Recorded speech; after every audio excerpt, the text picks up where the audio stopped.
ఆంజనేయ స్వామి రెండు రూపాలతో లేదా రెండు ముఖాలతో వెలసిన అత్యంత అరుదైన ఆలయం కొండగట్టు ఆంజనేయ స్వామి క్షేత్రం. ఈ క్షేత్రంలో స్వామి ఓవైపు నరసింహాకృతి, మరోవైపు ఆంజనేయ స్వామి రూపంలో ఇలా రెండు రూపాల్లో దర్శనమిస్తాడు. శంఖ చక్రాలు ధరించి హృదయ స్థానంలో సీతారాములు కొలువై ఉండడం కొండగట్టు ఆంజనేయ స్వామి విశిష్టత.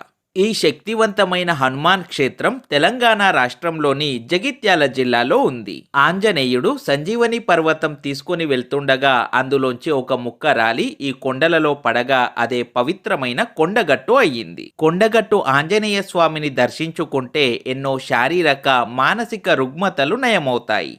కొండగట్టులో ప్రతి సంవత్సరం స్వామి హనుమ జన్మోత్సవం, శ్రీరామనవమి వేడుకల్ని ఘనంగా నిర్వహిస్తారు. కొండగట్టు క్షేత్రపాలకుడు బేతాల స్వామి. బేతాల స్వామి ఆలయం ప్రధానాలయం సమీపంలో ఉంటుంది.